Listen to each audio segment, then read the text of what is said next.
our airwaves and corporate licensees from any semblance of liability, responsibility, and gullibility, we must tell you the views represented on this show are not necessarily those of this station or its management.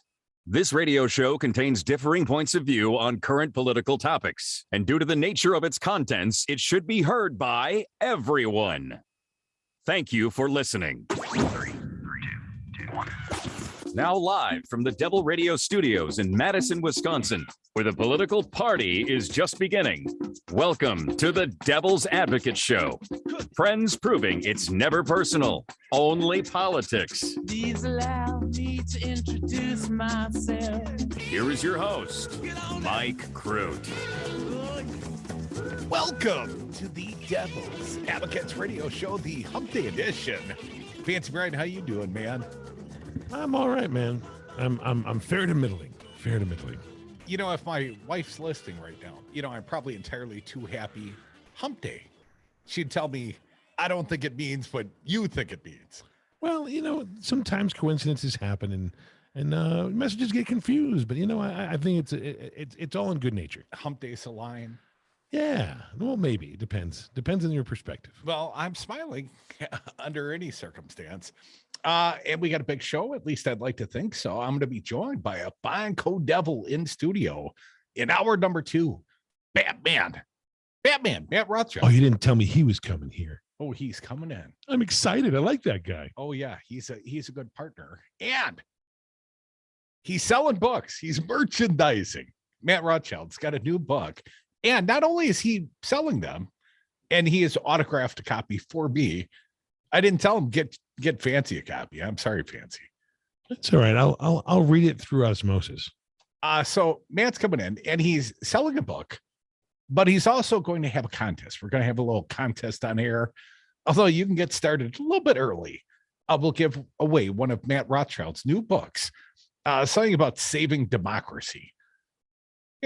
Something unimportant. But anyways, we'll let Matt tell the story in the 4:00 hour. Matt Rothschild. And other headlines of the day, Fancy Brian, Stacy Abrams. I'm excited about this. The breaking news just moments ago. Stacy Abrams is running to be the governor of the state of Georgia. This comes just days after the heartbreaking news that Matthew McConaughey ain't running to be the governor of the state of Texas. But I understand that he's going to be running for more leadership type of things or helping out in a leadership kind of way. All right. Pretty much undefined. All right. So we got Matt coming. We got Stacy Abrams running. Matthew McConaughey, a different Matt. He's not running. And had a little meeting at the assistant principal's office today. Assistant Principal McCarthy called the derelicts down to his office today, had a little conference with the caucus and had to lay a little lumber, my understanding. I wonder if it took. Above beyond that, here's probably the lead. Here's the lead. Do you see Mark Meadows has a tell-all book? Really? So that's what he was defying Congress for, to perhaps, go and delay for the book? This is the news of the day, one of the breaking headlines of the day. Mark Meadows has a new book, a tell-all, a Trump tell-all, if you will. And one of the things he tells, Trump had COVID before the debate with Joe Biden. Or at least he tested positive for COVID-19 before the debate with Joe Biden. Good for you. Yeah. You think that's a problem? I mean, Joe Biden, sprightly young guy. There has been some pushback. And the name of this book, the Mark Meadows tell-all, The Chief's Chief. The Chief's Chief? Great one. Because how many? I want to know what others. I want to know the room. I want to hear the debate. What other considerations before you landed on the Chief's Chief? Freaking like not even the chief himself from the Boston Celtics would even write Robert Parrish. Robert Parrish wouldn't be down for the Chief's Chief. I mean, come on. That's as clever as they get. Andy Reid won't write that later on. Let's get away from the obscure sports references. Here's the headline. Trump lashes out after Mark Meadows' new book reveals his previously unknown positive COVID-19 test. I found this over at the Raw story, but CNBC originally reporting. After a new report on what is revealed in a book by Mark Meadows, former President Donald Trump lashed out at the media for peddling fake news. It's the media's fault. Fake news. Donald Trump tested positive for COVID-19 3 days before his first debate against Joe Biden, the former president's fourth and last chief of staff, has revealed in a new book, The Guardian reported. Nonetheless, the stunning revelation of an unreported positive test follows a year of speculation about whether Trump, then 74 years old, had the potentially deadly virus when he faced Biden 77 in Cleveland on the 29th of September, and what danger that might have presented.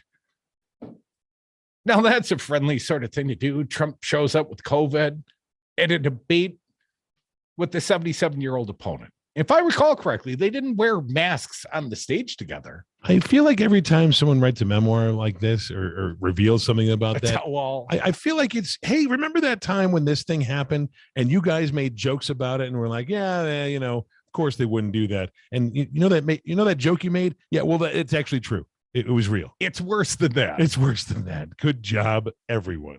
Meadows' upcoming book, The Chief's Chief, claims that Trump initially tested positive for the virus before taking another test, which came back negative. Meadows writes that he still instructed everyone in his immediate circle to treat him as if he was positive because he didn't want to take any unnecessary Already doing risks. that, sir. We can't change our protocol. But I also didn't want to alarm the public if there was nothing to worry about, which, according to the new, much more accurate test, there was not, he added. I didn't feel like I should tell anyone that the president who denied the existence of a pandemic actually might have had the COVID. After being heavily criticized on cable news for his alleged recklessness, Trump denied the report in a statement emailed to reporters. Can't tweet it anymore. He's got important press things to do. Here is the statement from Trump. The story of me having COVID prior to or during the first debate is fake news.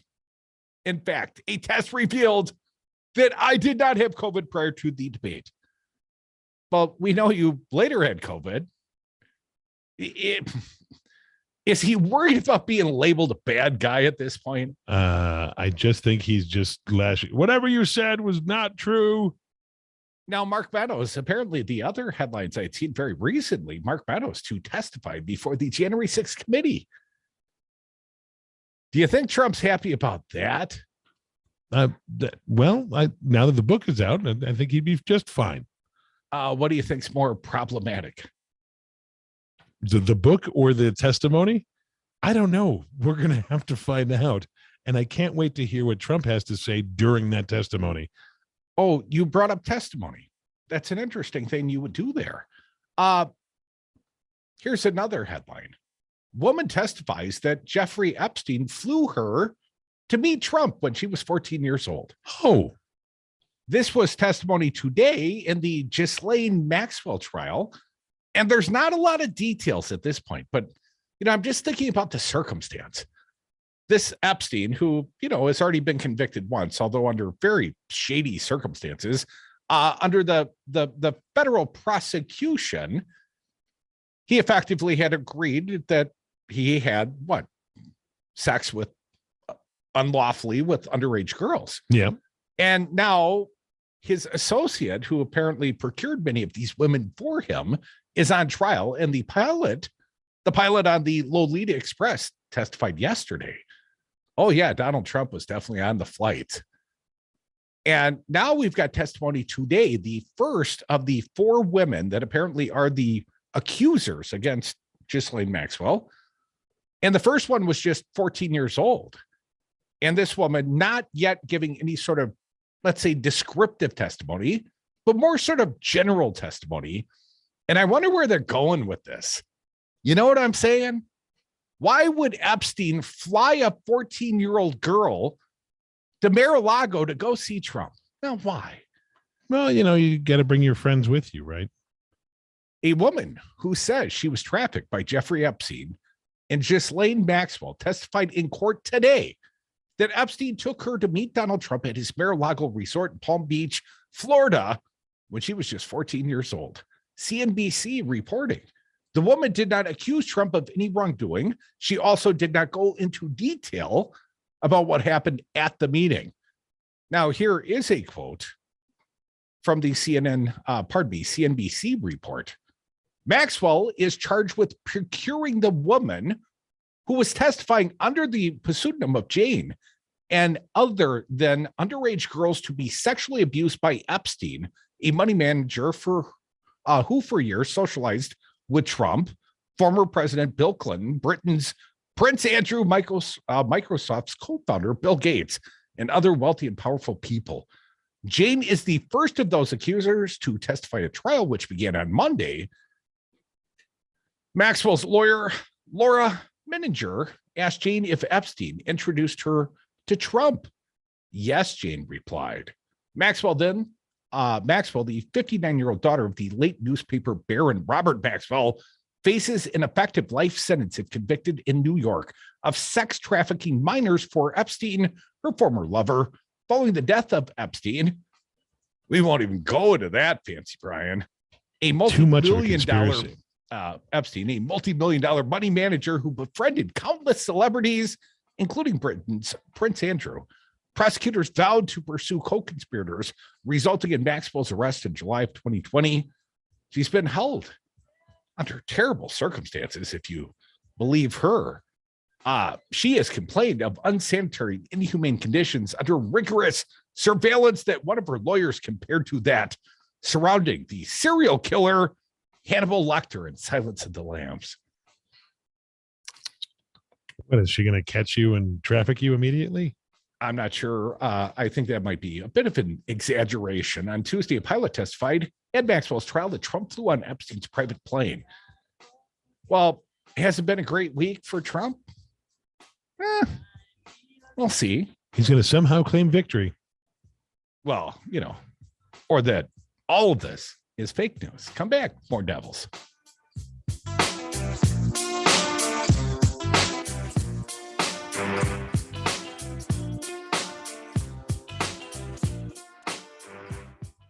I'm going to be dating her in 10 years. It'd be a lot cooler if you did. Stories come to life at your local parks and forests. They're places of wonder, and they're closer than you think. Make the forest part of your story today at a local park near you, or find one at discovertheforest.org. Brought to you by the United States Forest Service and the Ad Council. 600,000 Wisconsin families are receiving checks to help take care of their kids thanks to the expanded child tax credit passed by Joe Biden and congressional Democrats. Ron Johnson voted against these checks for Wisconsin families, despite voting for a 2017 tax break that put more money into the pockets of millionaires like himself. It's time to vote Ron Johnson out of office. MoveOn.org political action, paid for and is responsible for the content of this advertising. Poll.moveon.org, not authorized by any candidate or candidates committee.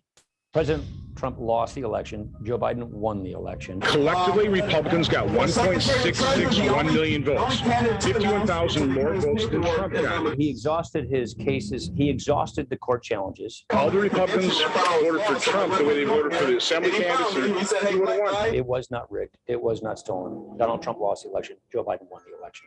It's really clear. This message was paid for by the People for People Corporation. Donate online at p4ppc.org. Being a father is an honor, a challenge, a duty, a celebration, and a testimony. I want to be legendary for you because I found everything to live for. That's dedication. Visit fatherhood.gov to hear more. Brought to you by the U.S. Department of Health and Human Services and the Ad Council. Spruce up your home with non-toxic vegan candles from Wisco Home Goods. I'm Don, one of the owners of this family-owned Midwestern business in Madison, Wisconsin. Our candles are 100% sustainable and come in a variety of unique blends and scents that make a perfect holiday gift. Plus, at Wisco Home Goods, we believe in giving back. With our Do Good, Smell Good campaign, a portion of the proceeds go to local charities. So support a Midwestern company that supports our local communities. Order now at wiscohomegoods.com. You ever seem to have one of those days when everyone's on your case from your The Devil's Advocates. Political commentary from the back of the class.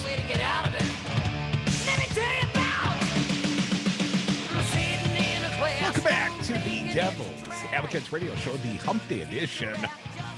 Still makes me smile, even if, it's not what I would hope it to be. But you're thinking about what you hope it would be, and good for you. You got to Congratulations. project something. I'm glad that there's a table in between you and me.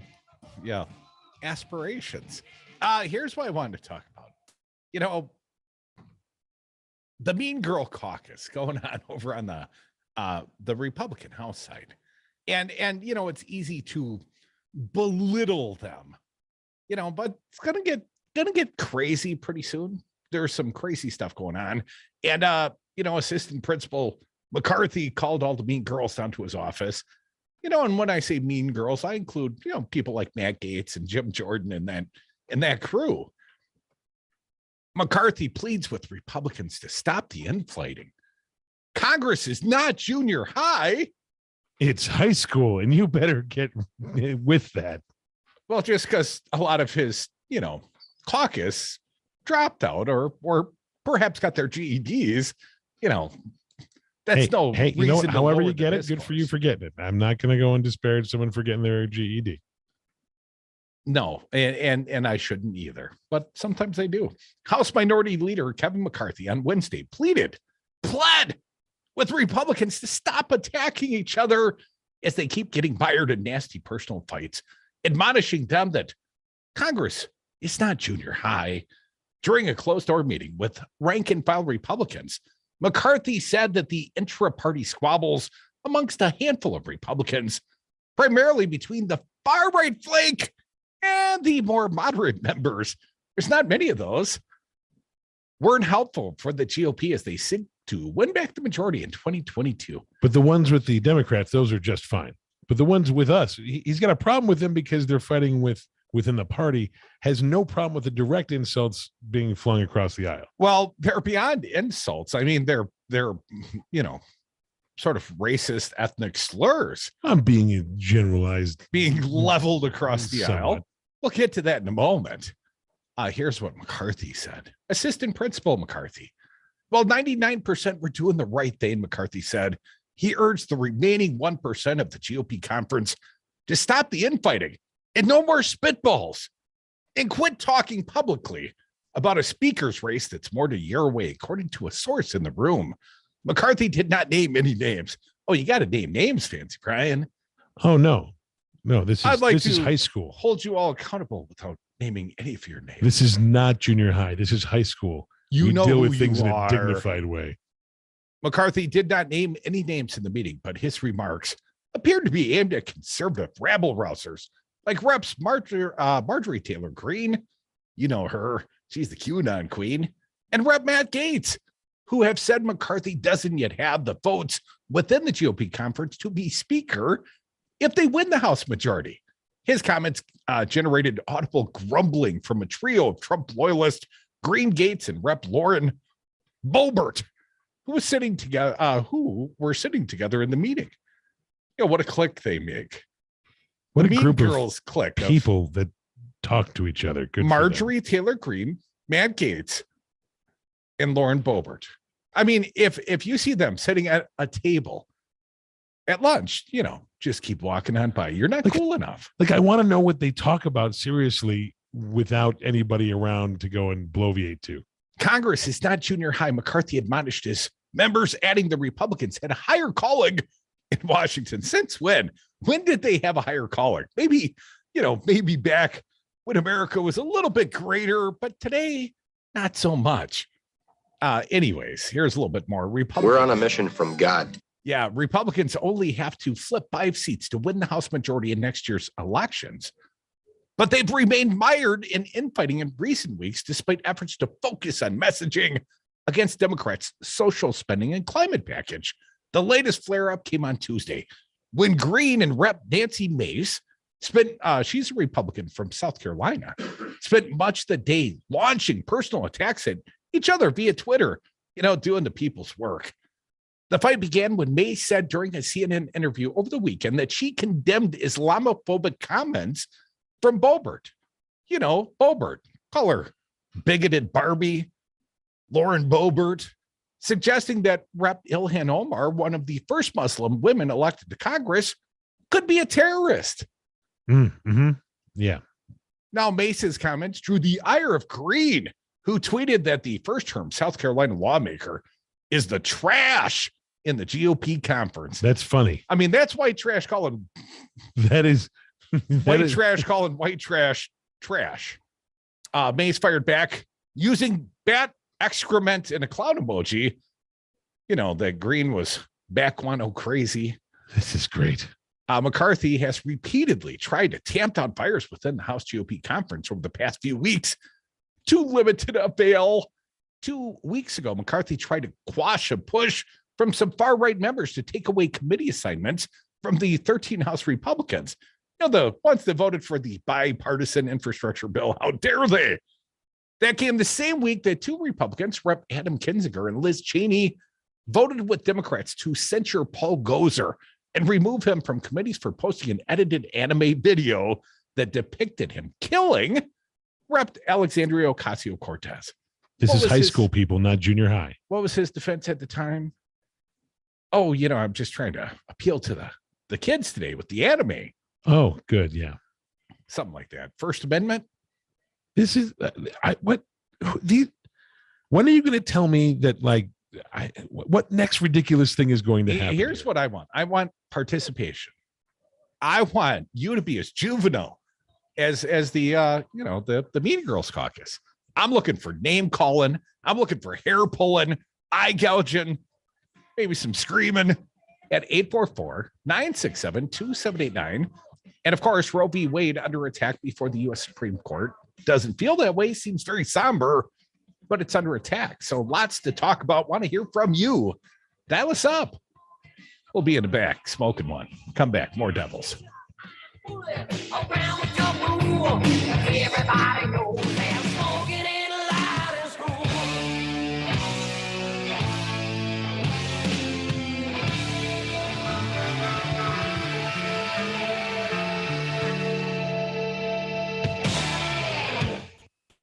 Laugh now, because you clowns have been on double secret probation since the beginning of this semester. Thank you, sir. May I have another?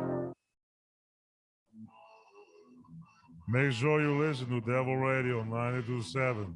If you do, you go to heaven. Quality CBD is your Madison cannabis experience destination. Different than the head shops, Quality CBD has gallery quality art, ambiance, and a Bella bar experience that's second to none. Enjoy kombucha and a Bella glass full of vaporized legal Delta 8 cannabis. Slow down, relax, and enjoy the experience. Only at Quality CBD, 1222 Williamson Street. Come for the Quality CBD, stay for the experience. Quality CBD, 1222 Willie Street. Gifting season is upon us, and here's an opportunity to spread the holiday joy. Ethical Trading Company is fighting to end human trafficking in the poorest areas of the world by providing a marketplace for artisans who've been freed from modern-day slavery or avoid being trafficked through this partnership. As a volunteer-ran nonprofit, every dollar spent in our physical or online store makes an impact in ridding the world of exploitation and in the lives of our artisans to perform dignified work. Check out our wide range of fair trade gifts by going to ethicaltradeco.com. Again, that's ethical trade. Virus update. I'm Tim McGuire with an AP News Minute. A person who traveled to California from Southern Africa late last month was diagnosed 2 days ago as having been infected with the Omicron variant of the coronavirus. Dr. Anthony Fauci says the patient is doing well. The individual was fully vaccinated and experienced mild symptoms, which are improving at this point. Fauci adds that people should not draw any conclusions about the variant just from this one case. Any declaration of what will or will not happen with this variant, it is too early to say. And I think we need to be careful because I know you're going to be reading a lot of tweets and a lot of comments about this. We're really very early in the process. Health officials are calling on the 40% of the population not fully vaccinated to do so, and for everyone to get booster shots. Overall, the United States leads the world in COVID-19 deaths, more than 780,000 people since the pandemic first hit. I'm Tim McGuire. Dell Technologies' biggest business sale of the year has arrived. Step up your vision with top tech up to 50% off during their Cyber Monday event. Dell Technologies recommends Windows 11 Pro for business. Plus, get incredible savings on Windows 11 PCs, along with servers, monitors, and docks, all with free shipping. There's also special financing with Dell Business Credit. Get started by contacting your Dell Technologies advisor today at 877-ASK-DELL. That's 877-ASK-DELL. My stomach. Don't worry, I've got you covered. When you have nausea, heartburn, indigestion, upset stomach, diarrhea. What's that? It's Pepto-Bismol Chews. Pepto-Bismol's in a chew? Yeah, they taste great and provide fast relief. And you can always have Pepto-Bismol handy. Ooh, let me try it. Try Pepto-Bismol Chews for fast relief. Nausea, heartburn, indigestion, upset stomach, diarrhea. Use as directed. Keep out of reach of children.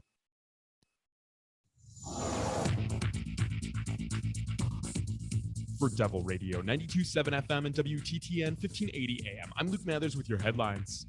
The Wisconsin Assembly will hold a public hearing today at the state capitol on a proposal that would allow termination of parental rights of any individual having, quote, substantial incarceration, end quote.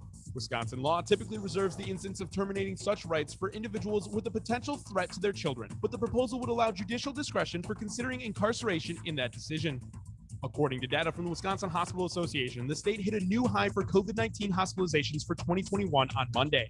As of this week, 1,432 patients are hospitalized with the virus, the highest total since December 2020. Yesterday, the Madison Ethics Board unanimously agreed to dismiss a complaint filed by a developer accusing the city's assessor of ethics violations for handing out candy bars before assessment reviews. You're listening to Devil Radio 92.7 FM and WTTN 1580 AM.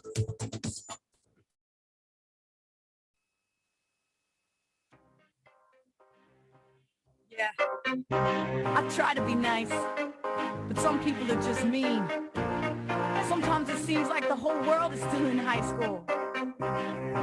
Some people never change, or do they? Hey, get away! The Devil's Advocates, never personal, only politics. Welcome back to the Devil's Advocates radio show. You know, you stumped me with that one, Fancy Brian. I got to admit. I didn't know I had it, and I'm using it. I'm happy I did. Seems thematically appropriate. Yeah, yeah. Appreciate it. Appreciate you, big fella. Hey, I appreciate whoever cut this and left it in the area. Someone thought it important that we have a Mean Girls drop. Be a mean girl or boy. Join us, 844-967-2789. You know, you don't really have to be respectful. Apparently, just lob whatever sort of smear you got laid on thick like a bagel. I know you are, but what am I? What I asked you before we came back on the air. I didn't want to embarrass you on air. Were you're a larger gent. You're a big guy. Yeah, I'm a large person. And I'm not a small guy, but compared to you, I'm not a big guy. Not big. Well, growing up, they could tell that I was taught to not kill the smaller people, you know, not to take my size into account when, you know, dealing with other human beings. So a lot of, let's say, smaller, meaner folks that, you know, didn't necessarily want to deal with that, knew that I wasn't going to hit them is the point. Knew that I wasn't going to do something. And how about your family, Fancy Brian? You come from larger stock. We are large people. Large folk. We are large people. I am not the largest person in my family. In fact, I'm like the fourth or fifth largest person in my family. Yeah, I gotta. Grandma must have played a hell of a left tackle. She had she had 5 girls and 3 boys, all around my size. When you put the girls together, I can tell you who plays center, who plays tackle, and who plays guard. It's that type of thing. My grandfather is in the College Football Hall of Fame. Oh yeah, that's my mom's side. And on my dad's side, his father is not a small man either, or was not a detective in the Suffolk County, the police department, Nassau County. I'm sorry, outside of New York City. No, really, you're large extended people. The large part. I get the ongoing biography of the family tree. Less necessary. I'm cutting it down as short as I possibly can. Okay, fair enough. Big Irish. We come from family. large stock. Yes, and literally large Irish family. Irish stock. Yes, Irish, Scottish, Highlander type of thing. Few potatoes went into making you big guy, I suspect. So let me ask you. you don't seem like a ripe target for bullying. Oh yeah. Oh yes. Oh for sure. Yes. Oh for sure. Older children, because they knew that I wasn't going to do adults. anything. They knew that I wasn't going to they knew that I we played wrestling in around the wrestling or like tackle football in the neighborhood. And basically it would be me and the 4-year-old kid who's the youngest kid in the neighborhood versus everybody else. Versus the neighborhood. Yes. So either I'd throw it to him when everybody was covering me and then he'd run in for a touchdown, or he'd throw it to me and I'd catch it despite everybody on top of me. And then I'd walk with the rest of the neighborhood to the end zone. Well, that sounds more like glory days. We didn't sound like the butt of bullying. Yes, but my point is that I was always conscious of making sure I didn't hurt anybody. I was like, I'm sorry while I'm taking down these people. See, my point is that made me a nice person, and people used me as a target and started calling me names. Yes, like mental house and necklace. What? Mental house. Mental house. They were coming up with different. I could see like brick house, but I know, but they went with mental house because for like you went mental one day. They thought I would because the one time I've lost my temper maybe total of maybe 8 times in my entire life. Like really lost my temper. Have I ever seen this? No, you have not. Okay. No. So no. not at me. Yeah. No, the people who have a different thing, but they saw me go off once, so they called me mental. Yeah. Well, it takes a while, but once it happens, and they call me mental house after that because they kind of whatever. But then they try to make it nice, so they call me Hentel Mouse as if that was different. Oh, that takes the edge. As if I didn't know. But and then a couple kids on the football team called me. That's almost weird. I know. Did they take your hurtful nickname? They all got cool wrestling names, and I got Hentel Mouse. Great, good job. From now on, you'll be known as Flounder. I know. My point is that the people who were making fun of me weren't very creative at things. My last name being Crute. Oh, I can see you being right. Pronunciation is Crute, but lots of variants: a Crudy, Fruity, Tutti Fruity, Fresh and Fruity. I mean, I got Smelly Kelly and things like that. But Smelly Kelly, that's obvious. That's obvious and easy. But Crudy, Fruity, that's. Oh yeah. Good luck with that. I like Tutti Fruity, Crudy. Oh yeah, all those variants. Sure. And I can see crouton. Any of the the breadcrumb sort of salad condiment references they could make. Crouton often came out. And the worst, most stinging here, I swear to God, this is the worst burn I ever took in my entire life. Probably in 8th grade. And I raised by a single mom, and she actually died that year. It was a long year because I knew my mom was terminally ill and she didn't have a lot of money. And, but you get your new pair of sneaks, right? You're wearing your white sneaks, like the first, second day of school, something like that. Yeah, they're clean and they're shiny and they're white. And a kid said to me, "Oh, I had sneakers like that once. And then my daddy got a job." Oh, I got to tell you, that was like 1983, 82. I still remember that. That was the most biting. Wow. And I bet you the person was like, I don't even know.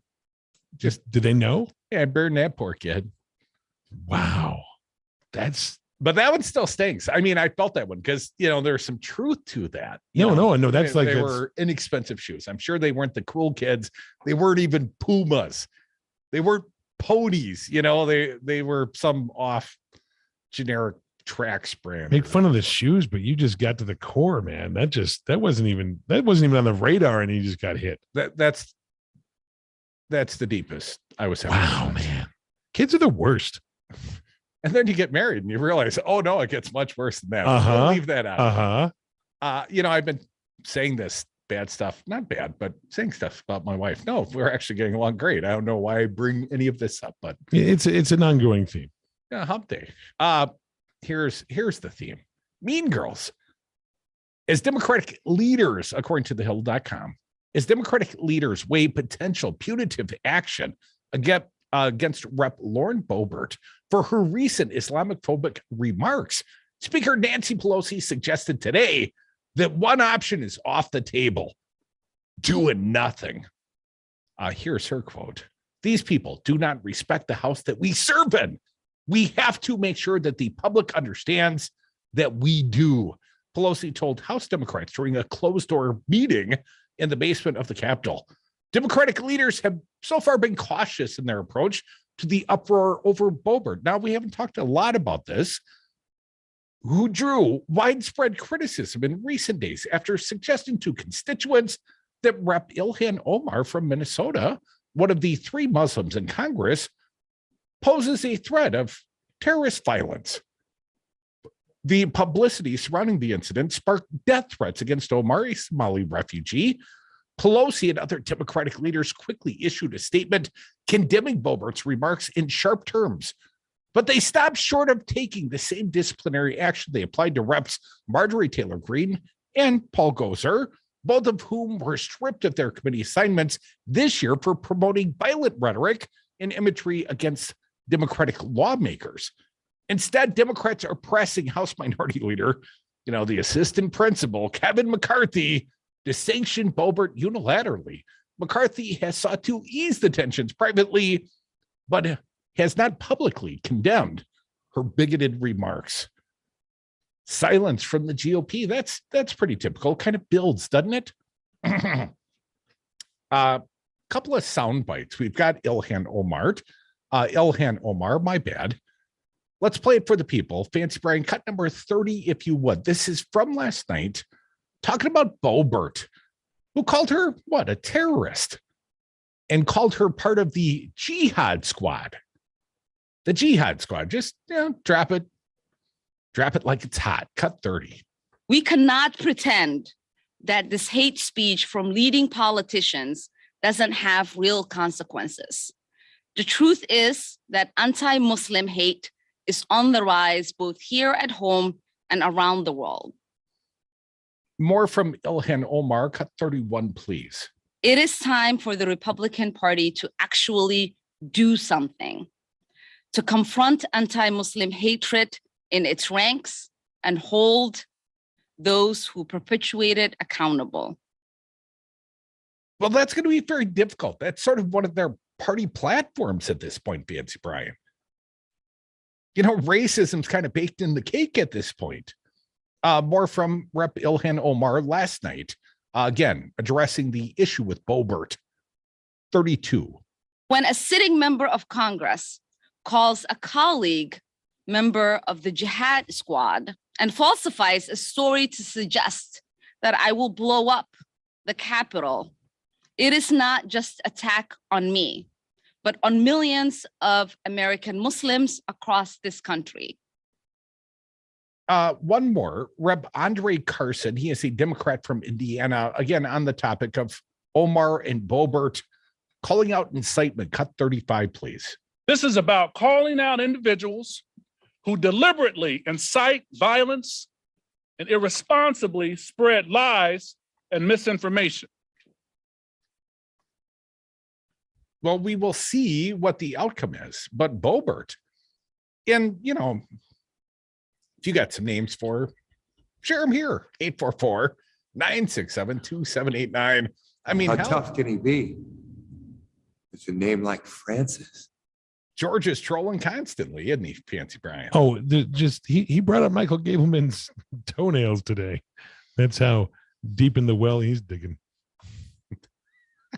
I don't even want to. I'm not even. No, you don't. It's not at all good. It's just, that's the worst. I'd love to be in an insult thing with somebody creative, but I'm not. It's just recycled crap I've heard over and over again. It's rather, frankly, quite boring. I feel quite confident if I ever got Scott Walker, out in the public, not without bodyguards. Oh yeah. But if I ever had Scott Walker in like a public space and I just started ball busting the guy, I'd make him cry. Oh, he'd walk away. He'd walk away before he cried. Oh, I've made him walk away. I've made him roll his eyes. I've shut down a number of his press conferences, but I feel quite confident. If I got all personal to his face, he'd get all pucker lipped, be quivery lipped. And then, maybe not a tear, but, he'd be quite emotional. I used to run track. And then he would either run away or, quite frankly, he'd take his beating. But I'd make him cry. I feel damn near confident. Back to Boebert. I hate to perpetrate some of the same sort of behavior, but takes one to know one. What you don't understand about Lauren Boebert, according to Chris Cillizza over at CNN. On day 3 of the controversy caused by Lauren Boebert's suggestion that a Muslim member of Congress might be a terrorist, the Colorado Republican said that she can't wait to debate the issue with Rep. Ilhan Omar on the Fox News primetime show. Yup, that's what she said. What the two would debate is not entirely clear to me. Boebert said on multiple occasions that Omar, a Democrat who represents Minnesota in Congress, was a terrorist. She also said that Omar was black-hearted and evil. And she regularly refers to Omar as well as Reps Rashida Tlaib of Michigan, Alexandria Ocasio-Cortez of New York, and Ayanna Pressley of Massachusetts as the Jihad Squad. Omar, for her part, asked Boebert in a phone conversation Monday to issue a public apology. Boebert refused to do so, saying later in an Instagram post, because that's where we all responsibly go, is to Instagram, of course, "I will fearlessly continue to put America first, never sympathizing with terrorists. Unfortunately, Ilhan cannot say the same thing, and our country is worse off for it."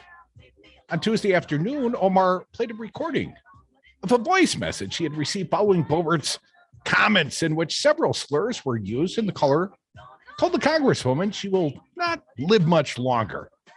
After all that happened is when Boebert made her comments that she can't wait to debate Omar on Laura Ingram's Fox News Channel show. I'd like to see that as well. Boebert, the best and the brightest of the GOP. Come back, more Devils.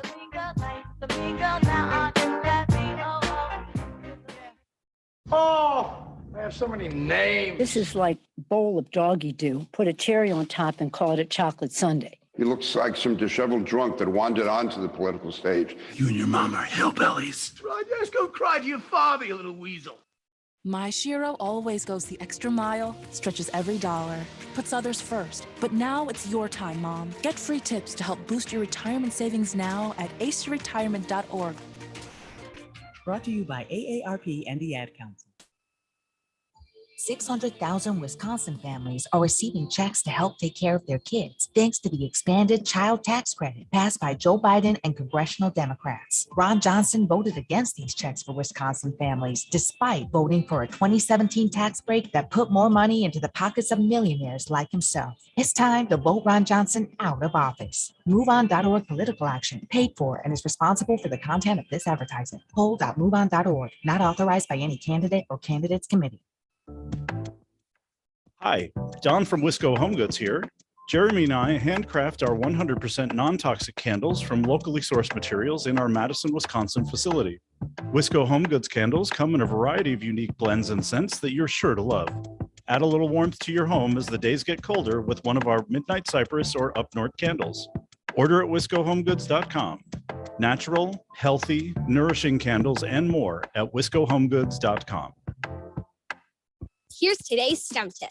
Don't throw out that old plastic bottle. Repurpose it by turning it into an awesome terrarium. Just fill it with sand, pebbles, soil, and your favorite plant. It'll grow sealed right in its own ecosystem. Learn more at She Can STEM. A message from the Ad Council. The former president, the fact that he needed to drop a press release to call the horse a junkie. The horse came from a broken home. I heard he was sold for like $1,000, born on a dirt patch. Then the pressure, the constant, the training over and over. I mean, really not getting to have a normal childhood and grow up and hang out with their other little horsey friends. Then one of those days, walked down the wrong alley and first one's free. And after that, it was all downhill from there. Dom, that's why they call it horse. Listen to Devil's Advocates weekdays from 2 to 5 p.m. The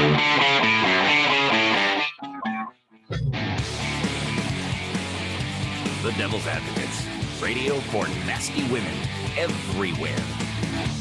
Welcome back to the Devil's Advocates Radio Show, the Hump Day edition. Join us, dial us, call us, or tweet us. Text us. I guess you can tweet at Devil Radio. But if you're calling or texting, or use the phone line at 844-967-2789. We're going to the lines. It's all about the lines. Don from Madison, welcome, sir. What do you got for us? Hey, guys. So, long time since I called the last time, but you guys are doing a great job.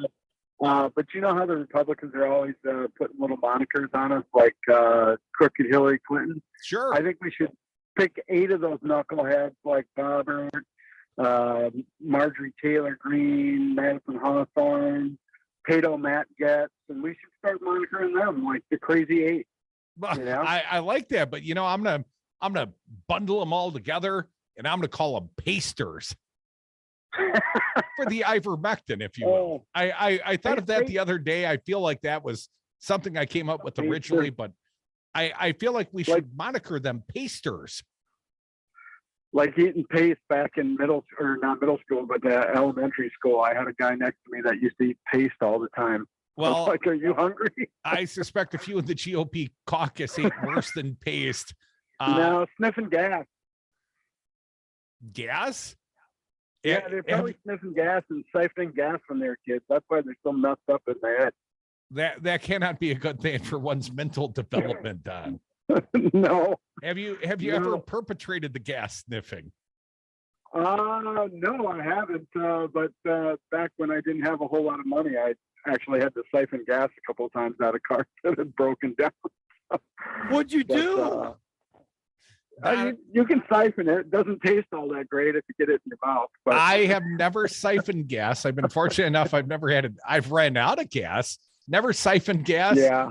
But one day when I was like maybe 14 years old, I was tasked with mowing the lawn, and you get those fumes. I was in the garage. I was gassing up in the garage. I really should have had the door open. Yeah. I was getting those fumes, and then I took a deep, just snorted in and got like a total head rush. Damn near passed out in the garage. That must be what huffing's all about. Yeah, that was before huffing became normal for all the rednecks back in the hillbilly areas. Good times, Don. Don, any other thoughts? No, I guess not. He's out. 844-967-2789. Oh my God, we're burning alive. Probably another glue sniffing buddy. It's Pizza Box Mike. How you been, Michael? Yeah, I was going to say that huffing gas is probably why you were where you're at today. But hey, that worked out pretty well. Listen, you can call Bober. There's names for these. It's like Bobo is a good name for her, like the GOP primate. Like Bobo or Coco? Bobo. Yeah, like, Bobo, because she is kind of manly in a way. And then as far as MTG, I swear to God, I've seen her like in the caveman displays in the museum. She is very square-jawed. She's a natural for the leopard skin and a club in her hand. I don't believe in evolution. I believe in God. And I've also noted, saw her standing shoeless one time. Sort of got some crazy hammer toes. My best friend has 6 toes. Has one of them cut off, and he is just 6-toe Lascano. It is just it is webbed in 6 toes. It is just a mess. He's a wonderful human being, and I love him. But I constantly give him crap about his toes. Actually, is he related to Marjorie Taylor Greene? No, not at all. At least I hope not. And if anything proved otherwise, I just pull the Republican thing and say no, it's not true, and deny the existence of it. I'm going to go out on a limb here, Pizza Box. I'm going to tell you, if you got webbed toes, something's wrong with you. Oh, there's definitely something wrong with it, but it's not that. Listen, when I was a kid, we had neighbors that had webbed feet too, man. They were the best swimmers in the neighborhood. I don't have a problem with webbed toes. Kevin Costner, gills, anything like that. Are you harming society like the Republicans are? Yeah, that's a great question, Michael. I think they are. I mean, it's fine to make fun of them and make light of their idiocy, but when Lauren Boebert directs her suicide squad, when she directs the animus towards a co-member of Congress, someone like Ilhan Omar, who of course has also been targeted on Foxy News and many other sources, Pizza Box, she does literally potentially put that woman's life in danger. Oh yeah, no, these guys are fascists. We knew this was coming. By the way, you can't make Walker cry, but if you can make him laugh. No, if you make him laugh, no, that's John Nygren and a couple of the other ones. But Walker, he's just soulless, man. He's too stupid to cry, but you can make him laugh. One time made him laugh when I called him Orange Nose for sniffing the old Trump tainter area. And he laughed at you. I know the one day when you were at the what was it, the Iowa State Fair, and he was a soon to be failed presidential candidate, and tried to steal the sign away from the protester that was heckling him. I thought I saw a tear welling up that day, Pizza Box. No, but when he did see me, it was really funny because everybody, the media, everybody saw him. I warned him that if he sees me, you're going to see a look, and he just like twitched, man, big time. Everybody saw it. Well, that was the day, if I recall correctly, Michael, and correct me if I'm wrong, but he did an interview with Casey Hunt from MSNBC, the wanker, the former governor of the state of Wisconsin, failed presidential candidate. If you remind him how much money he blew in 71 days, what was it, $90,000 a day or more, burning money like MC Hammer. But that day he told Casey Hunt, yeah, maybe a northern wall. You remember that, Pizza Box Mike? Yes, I do. And I remember seeing Casey Hunt looking at my eyes when I was trying to stir up Walker a little bit. You know what? She's done pretty well for herself, hasn't she? Casey Hunt sure has. Gene from Eau Claire, time for you in this segment. Welcome, Gene. What do you got for me? Okay, if I let the steam roll off a little bit, my description based on her behaviors: trashy, pathetic, racist, low-life punk, the right-wing role model for future young women of America. You know, left with a little bit of time, I think Megan Thee Stallion could turn that into a wonderful song. Oh, this is just so pathetic. I just can't believe it. You know, it's like, you know, you have to turn it off for a little bit, which I had to do for a day or two, and it was like coming back, and it's like it's worse than it ever was. It's like, where are we making some ground here? I sure hope that it comes soon, because this is just, you know, those women are really sick puppies. You know, remember when Trump told, that one reverend's daughter to take one for the team? Well, these babes are taking all kinds for the team. And you know what they're going to end up as? Washed out, worn out, sycophant, ugly women. And as you notice, the hate comes right out on their face. I mean, and, you know, really sad for their young women or any kids they have in their family to see what the heck their mother represents. Jeannie, got to cut you off there. Beauty, only skin deep, but ugly goes to the bone. Come back, Devil's Advocates, Hour 2. I got a fine co-host, fine co-devil, Batman, Matt Rothschild. He's selling some books and giving one away as well. If I were to guess, I have one name in mind. There's no better word than stupid. We're like the stupid people. So thank you. Pat Slattery here of Slattery's Automotive Service. Winter's coming, and that means now's the time for you to start thinking about snow tires. Travel winter roads with ease on Hakkapeliitta snow tires. Hakkapeliitta is the top-of-the-line snow tire, made in Finland and eco-friendly. If it's snowing, they'll get you there. Give me a call at 608-848-6123 to get yours set. Slattery's Automotive Service, your trusted choice for local service and repairs for all your automotive needs. An industry that started in America should stay in America. At Ignite Glass and Gifts, we strive to offer tons of American-made products, most of which we create by hand in our glass blowing shop. You'll know your product will have thicker, longer-lasting glass, and it's artistically made right here at home. Madison's favorite for glass gifts and vape. Ignite Glass and Gifts, Monona Drive, Williamson Street, and Odana Road. Keep it American-made at Ignite. You are listening to WTTN 1580 AM Columbus, W224 EG Madison, always streaming on the Devil Radio app. AP News. I'm Tim McGuire. A person in San Francisco is the first person in this country infected with the Omicron variant of the coronavirus. Here's Sagar Meghani with more. The White House says it's a person who recently returned to California from South Africa. Officials say the person was fully vaccinated but not boosted and has mild symptoms that are improving. The variant's been found in more than 24 countries, and scientists like Dr. Anthony Fauci are racing to see if it's more dangerous than previous versions. We're really very early in the process. Fauci says there's no need to panic. Instead, the unvaccinated should get their shots, and those who already have need to get boosted. I keep coming back to that because that's really the solution to this problem. Sagar Magani, Washington. A sheriff's investigator, during a hearing for the 15-year-old charged with killing 4 fellow students and wounding several other people inside Michigan's Oxford High School, says he made a video about shooting and killing students the night before opening fire in the hallways of the school. Sheriff Mike Broussard says the boy was armed when he came out of a school bathroom. Began shooting, moved through hallways and back through hallways, and was apprehended in the hallway. Never went into a room. He was in the hallway the whole time. Bouchard adds that his parents were called to the school before his alleged attack. The schools did have contact with the student the day before and the day of the shooting for behavior in the classroom that they felt was concerning. In fact, the parents were brought in the morning of the shooting and had a face-to-face meeting with the school. The sheriff says his department knew nothing about the student before yesterday's attack. Ethan Crumbley is charged as an adult with murder and other crimes. This is AP News.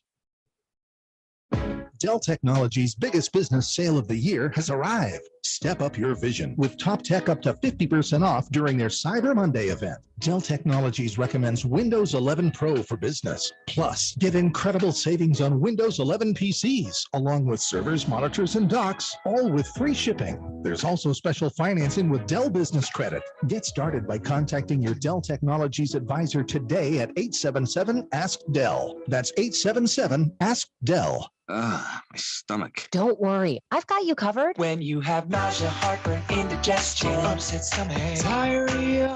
What's that? It's Pepto-Bismol chews. Pepto-Bismol's in a chew? Yeah, they taste great and provide fast relief. And you can always have Pepto-Bismol handy. Ooh, let me try it. Try Pepto-Bismol chews for fast relief. Nausea, heartburn, indigestion, upset stomach, diarrhea. Use as directed. Keep out of reach of children. At Knuckleheads, our knowledgeable staff knows the ins and outs of CBD. Whether you're a veteran of cannabis like the Double Radio team or a first-time customer, the Knuckleheads team has the information to answer all your CBD questions.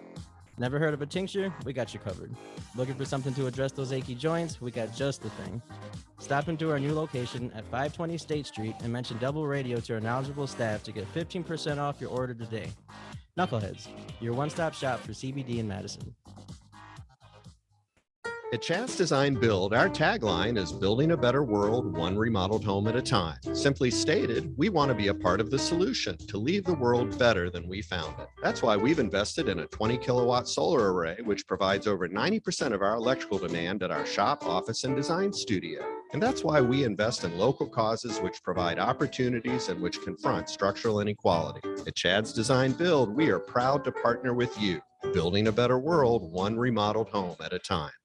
Gifting season is upon us, and here's an opportunity to spread the holiday joy. Ethical Trading Company is fighting to end human trafficking in the poorest areas of the world by providing a marketplace for artisans who've been freed from modern-day slavery or avoid being trafficked through this partnership. As a volunteer-ran nonprofit, every dollar spent in our physical or online store makes an impact in ridding the world of exploitation and in the lives of our artisans to perform dignified work. Check out our wide range of fair trade gifts by going to ethicaltradeco.com. Again, that's ethicaltradeco.com. Darcy Haber, I hear you have solar panels on your office building. Since when are real estate brokers so concerned about the environment? Drew, you should know that at Solidarity Realty, we provide outstanding real estate service while adhering to our core progressive values. Environmental sustainability is a big part of that. So you really walk your talk, huh? Yeah, I even walk to work. Come on, always. Well, sometimes I bike, and if I have an appointment across town, I use my solar panels to charge my plug-in. Solidarity Realty. They're real, they're solid, and they're honest. Check them out at solidarityrealty.com.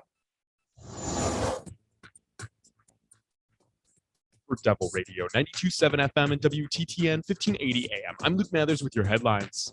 On Tuesday, the state of Wisconsin reported its 9,000th death from COVID-19, according to data released by the Department of Health Services, with 41 deaths being reported yesterday. Since COVID-19 vaccines became widely available to all adult Wisconsinites on June 1st, the state has experienced almost 1,500 deaths due to COVID-19, with most of those deaths being unvaccinated individuals.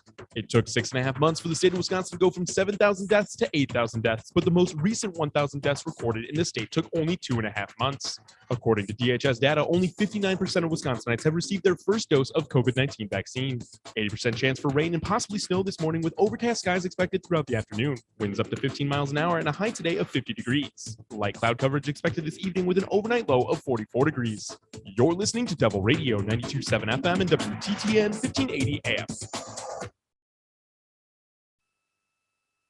Warning, you are about to listen to the greatest radio show ever. And due to contractual obligations and to shield our airwaves and corporate licensees from any semblance of liability, responsibility, and gullibility, we must tell you the views represented on this show are not necessarily those of this station or its management. This radio show contains differing points of view on current political topics, and due to the nature of its contents, it should be heard by everyone. Thank you for listening.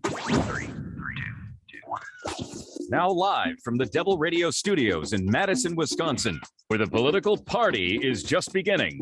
Welcome to the Devil's Advocate Show. Friends proving it's never personal, only politics. Please allow me to introduce myself. Here is your host, Mike Crute. Welcome back to the Devil's Advocates Radio Show, the Hump Day edition, hour 2, the happy hour. And I'm happy to be joined by a fine co-devil for the hour, Batman, Matt Rothschild from the Wisconsin Democracy Campaign. But today I find him here in his role as author of a fine new book. Matt, welcome back to the Devil's Advocates. Thanks for coming round. Hey, Crudy, it's always great to be back. It's nice to be in studio with you, and thanks for plugging my book or letting me plug my book. Well, let's talk about the book. Let's start with the book, 12 Ways to Save Democracy in Wisconsin. Now I got a to-do list and a reading assignment. I think you can handle it. How many books have you written, sir? So I wrote one book during the Bush administration called You Have No Rights, and then I edited a collection, The Best of the Progressive, 1909 to 2009. So this is my third book. That's pretty good. Third and last, I think. Eventually. 12 Ways to Save Democracy in Wisconsin. And you did autograph one to me, but I noted you dedicated this book to your wife. I did. Smart man. I'm no fool, man. But the book was her idea too, so it's doubly due for dedication. But she's a wonderful person, Jean. She's the love of my life, and we're getting on our 37th year of marriage, and it's the best thing I ever did. So awesome. Happy to dedicate it to her. Awesome. 12 Ways to Save Democracy in Wisconsin. Marital advice from Matt Rothschild. Matt, let's first and foremost, let's do a contest because you dedicated the book to your wife. Autograph one copy for me. Read the. Okay, here's the autograph, not the dedication, because that's the Gene, but the autograph from 12 Ways to Save Democracy in Wisconsin, December 1st, 2021. That's today. I can't believe it's December. Dear Mike, thanks for having me on your show and for pioneering progressive radio in Wisconsin. Best, Matt, aka Batman. I knew you were Batman. Thank you, Matt. Very kind of you. I will add it to the books I've read like a chapter of collection. I don't know if I'll read the whole book. Hey, I got to confess, I'm not going to read the whole book. You know, if I had to pick a chapter, would you have me start at chapter 1 or? Well, you know, I don't usually read books beginning to end, you know, and oftentimes I'll read the introduction and then conclusion and then jump around in the middle. So I just think you or any other person who picks up this book should read the chapters that interest them the most. If they're most interested in gerrymandering, read that. If they're more interested in campaign finance, read that. If they're interested in economic democracy, read that. If they'd rather take a look at uprooting racism, another chapter, take a look at that. Or there are other, smaller bites you can do, like changing the recusal rules in Wisconsin so that judges, including Supreme Court justices in Wisconsin, have to get off cases when they have a huge conflict of interest. We'll get to non-recusing disgraced former Supreme Court justices in just a minute. Matt, what will be the criteria for giving away a copy of 12 Ways to Save Democracy in Wisconsin? Well, we got like an hour here. What caller do you want? Caller number 5? No, we don't do it that way. They got to have something smart to say. So through arbitrary criteria, the best question from a caller in the next half hour, somewhere between here and the end of the show. But you got to be listening. You got to call in at 844-967-2789. should be something about democracy. You know, it doesn't have to be backyard politics, although we do live here in the great state of Wisconsin. But Matt, this makes a fine Christmas or Hanukkah gift. Yeah. Where can people buy it? It's a good holiday gift. You can get it at Amazon. You can get it from the University of Wisconsin Press, my kind publisher. You can get it at Mystery to Me in Madison or Room of One's Own in Madison. I'm doing a Zoom event at both of those places. Mystery to Me on December 7th, Room of One's Own on December 8th at 7 o'clock, both places. Then going up to La Crosse, your old stomping grounds, on December 9th, Pearl Street Books, 6 p.m. Pearl Street, La Crosse. I know that location. Matt, would you call this your summer lovin' tour? Well, it's not summer anymore. It's but I'm happy to do this kind of little swan song tour. Let's call it that. Matt, I know you love democracy, and it's funny. I heard you on a competing radio station very recently, very same frequency, different same dial town. too. Yeah. And as happenstance would have it, I was driving around the state of Wisconsin, and I turned on a radio station with the same frequency as mine, and they're playing like the Matt song. And the guy said, "Oh, we played this in your honor, Matt Rothschild." And you were hawking a book over there as well. So I get it. You're on the Summer Lovin' Book Tour. But Matt, I teased you off their airwaves, you know, as we booked this fine appointment. I said, Matt, you go on all my competitors' radio stations? And he said, yeah, I kind of do. What's your attitude in this day and age, talking to quote unquote the enemy? Well, there's the enemy and there's the enemy. I mean, I did when I was at the Progressive Magazine, go on Hannity's TV show. I did go on the O'Reilly show several times. I don't know if that was productive or not. Was that Hannity back when Combs was still alive? Or yeah, was Hannity and Combs. And I'm not sure that was worth doing. And in hindsight, whether I should have done it. But if there is a host who will give you an actual free, relatively even-handed shake, as the guys did when you were listening. I know I've been on that show before. It's an hour show. They give me plenty of time to talk. They don't interrupt me. They don't insult me. I'd like to talk to that host and especially to that host audience. So if I can get my words out and given enough time to explain them coherently without being insulted, I'll take that opportunity every time. Well, no promises over here, Matt. Insults are kind of part of the shtick. 844-967-2789. We're going to get to the Gableman in just a minute. There is some really tantalizing sound and video. We'll play the sound. We are an audio product, but you know, me and Matt, he's in studio and I got the book here. He is hawking it and selling it. 12 Ways to Save Democracy in Wisconsin by my fine guest, Matthew Rothschild, author of 3 books now, 3 more than Crudy ever wrote. You can win the book, but you got to call this hour again, 844-967-2789.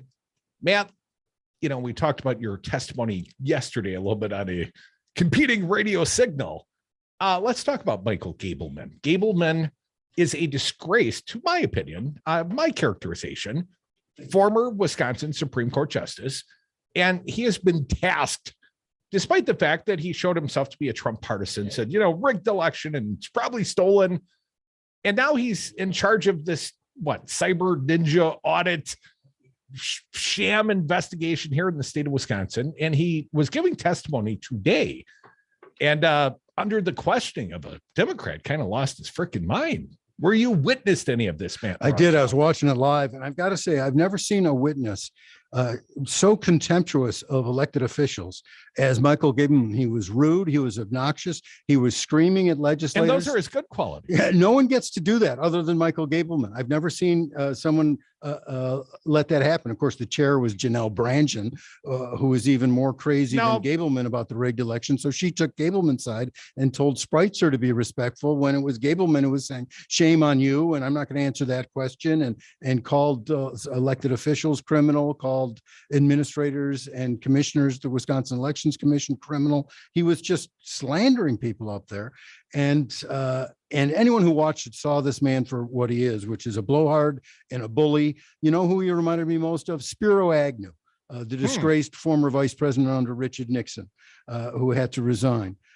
Because also Agnew, in his defense, Gableman's bags of cash came through corporate donors in coordination, and you know, why recuse one of the topics you bring up. Right. This is ways to save democracy in Wisconsin. He's the very Supreme Court justice, one of that refused to recuse despite millions of campaign dollars to his benefit. Right. Wisconsin Manufacturers and Commerce and Wisconsin Club for Growth spent more than $1 million to get Gableman elected. And then when they were being investigated by the special prosecutor in the John Doe 2 investigation of your friend Scotty Walker for illegally coordinating activities. I'd make him cry. I feel confident. I heard I'd make you. the wanker cry. I heard you say that last half hour. He was asked by the special prosecutor to get off the case, to recuse himself because he had a conflict of interest because of the more than $1 million of expenditures that he received from the people, the organizations the special prosecutor was investigating, and he refused to get off the case. In fact, he wrote the decision in the case dismissing the John Doe prosecutor. Well, of course he did. His colleague on the court, another corrupted Supreme Court Justice, David Prosser. What was Prosser's excuse? Well, I received those dollars, those campaign contributions more than a year ago. How could I possibly recuse? Of course, it takes a year or more to wind through the courts. So the timing of winding through the courts was his justification for why, you shouldn't have to step back from, again, donors that gave millions to get these guys elected. Folks, you're listening to the Devil's Advocates radio show. I got the best of co-devils. He's Matt Rothschild. And, we're going to savor the sound. So we're going to play it in the next segment because there might not be time to get all the Gablemen and the corruption out there. But we do have a couple of callers. Let's start the contest to win the book this hour on the Devil's Advocates. Win Matt Rothschild's new book, 12 Ways to Save Democracy in Wisconsin. You better have a hot take. Let's start with Glinda from Madison. Glinda, welcome. Say hi to Matt Rothschild. Oh, thank you. Thanks, Matt. And thank you, Crudy. Say, Matt, I live in the neighborhood that you lived in on the near west side of Madison by West High School. So we're kind of like old neighbors here. So that's kind of neat. Well, don't dox on the air, Glinda. You'll have people showing up at the house. Hey, Glenda, thanks for calling. Oh, you're welcome. I gave no address, so okay. But I have a question. I recently read an article about the fairness doctrine and how it kind of disappeared in 1987. So it was in effect for 40 years. And for some unknown reason, they got rid of it. And now we could really use it. I wonder why they got rid of it, because this made journalists and broadcasting companies tell the truth and give both sides of the story. And they don't do that anymore. So I'm wondering why they got rid of it and how could we get it back? Glenda, excellent question. But for satisfaction, edification, you got to wait till the other side. We'll take a break.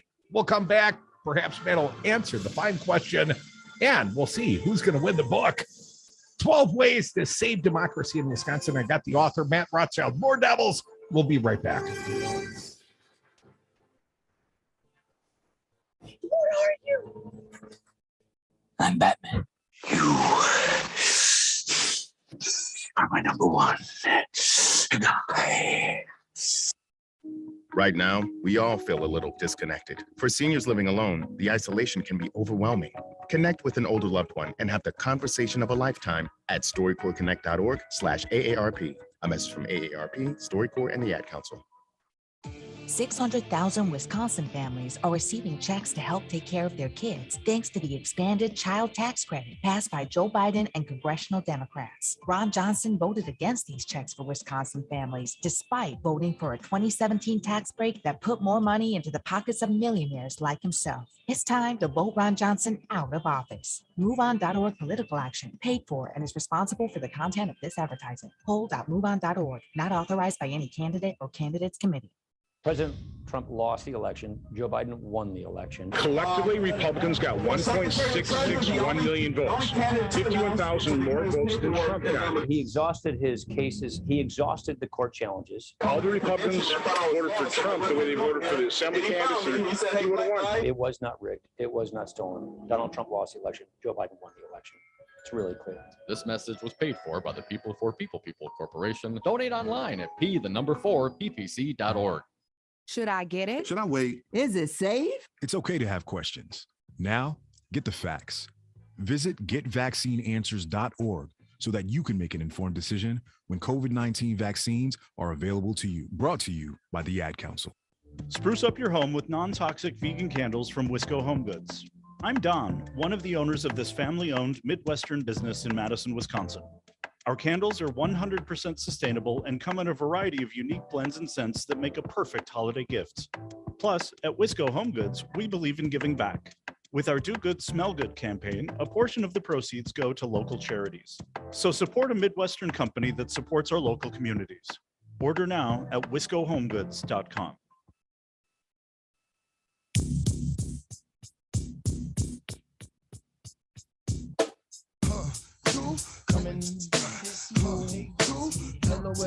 When they go low, we get high. The Devil's Advocates. Welcome back to the Devil's Advocates Radio Show. Welcome back from the 420 break. I got a fine co-devil. He is Matt Rothschild. They call him Batman. You got a cool nickname. That's much better than Fancy or Fruity. Batman, that's a cool one. You can be a part of this big program at 844-967-2789. Right now, we've taken one caller, so Glenda's in first place on the 12 ways to save democracy in Wisconsin contest lottery arbitrary criterion. We'll give it away sometime this hour. But Matt Rothschild, Glenda's question, fairness doctrine, what's your opinion?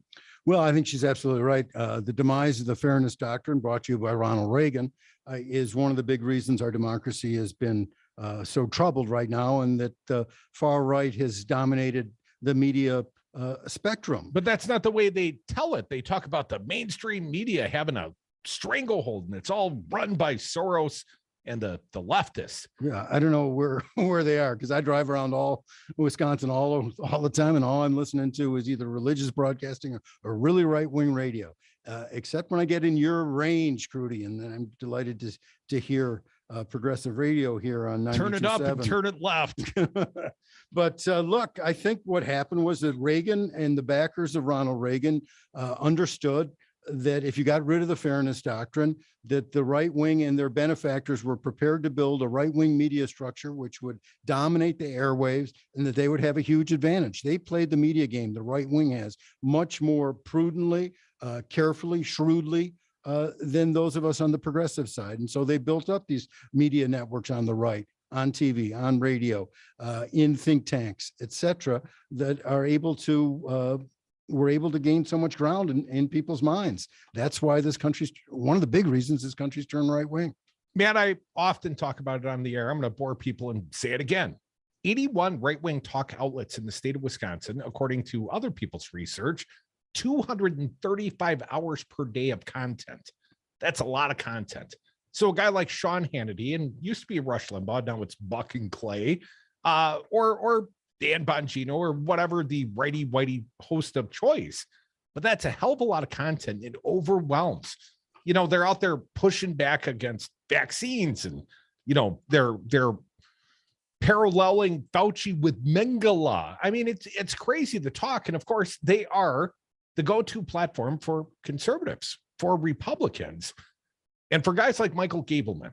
Gableman went to right-wing talk radio to lay out the case, sort of, kind of, you know, for subpoenas or something. Went over to Dan O'Donnell's show, just, you know, up the dial to the right a bit. Well, let's play some of the sound. Matt Rothschild, indulge me. Fancy Brian, gonna need your help. This sound made it all the way to Raw Story. This is from earlier today. Testimony in the state of Wisconsin. Gableman, the disgraced former Supreme Court justice, he is on the hot seat, I guess. And Mark Spreitzer, I believe, a lawmaker, a Democratic lawmaker from Wisconsin, is the one you'll hear trying to get Gableman to answer any of his questions. Now, two things. One, Spreitzer and Gableman already went at it previously, and Gableman had already said that he did not like Spreitzer's tone earlier. So they already have. He's very sort of red-faced. Yes, they have a past already. And two, you got to tell me when to stop this, because this just goes on and it is too good to not to stop. How much time we got left in this? We got 3 minutes here. But let's get it started. Let's get it going. But we may commentate over the top, playing for the people. Michael Gableman. It seems that you are firmly in the lane of suggesting that the outcome of the election should have been overturned. Now, I'm going to stop you right there, Mr. Spreitzer. I'm not going to let you put words in my mouth for your cheap political advance. He did say something to that. You hired Mr. I never said anything about overturning any election. You stop making things up, Mark.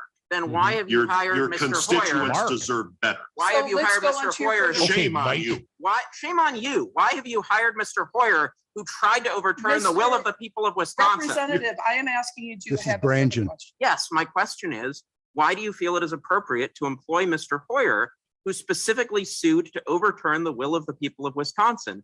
Do you agree with him about that? All right, I'm going to, once again, you make a lengthy speech and then you wind up with a totally unrelated question. I'll get to Ron Hoyer in a second. But I'd first, like you to get to him now. yeah, I had to listen to you. You're going to listen to me. He's the witness. You said two words. You falsely said that I mentioned two phrases that I never mentioned.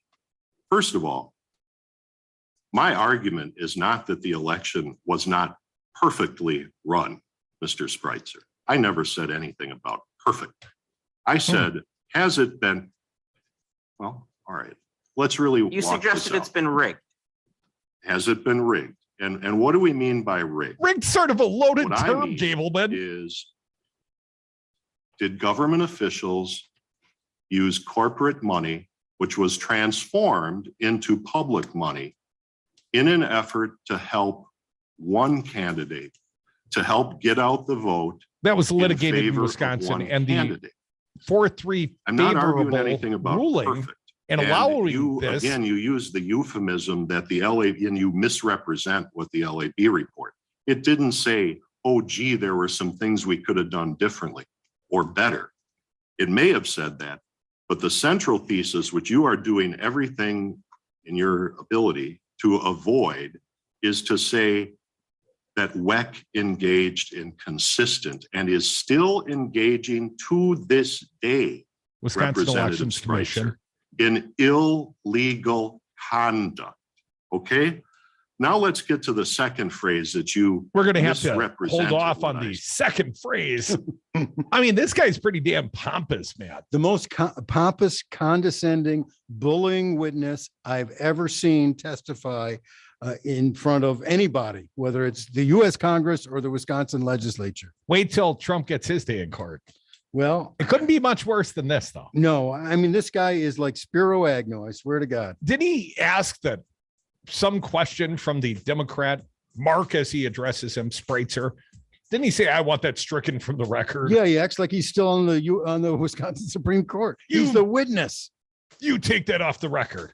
Well, he's the investigator, but they really haven't put forth a scope of investigation sort of statement, even though they promised they would. And he took some money for some travels to go see the Cyber Ninjas and the Mike Lindell Symposium. Oh, yeah, but the taxpayers had to pay for that. Come back, more devils.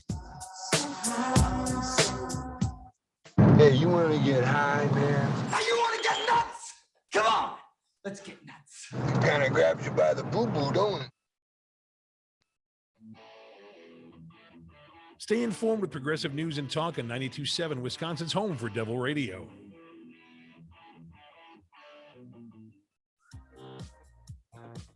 Hey, I'm here from Knuckleheads. Have you seen our new location yet? Come on down to 520 State Street for all your CBD needs. We have a huge selection of gummies, oils, and a variety of other CBD products. We also have a gigantic walk-in humidor. The knowledgeable staff at Knuckleheads will work with you to find exactly what you need. Mention Devil Radio at checkout to get 15% off your next order. Knuckleheads, now at 520 State Street. We'll see you there.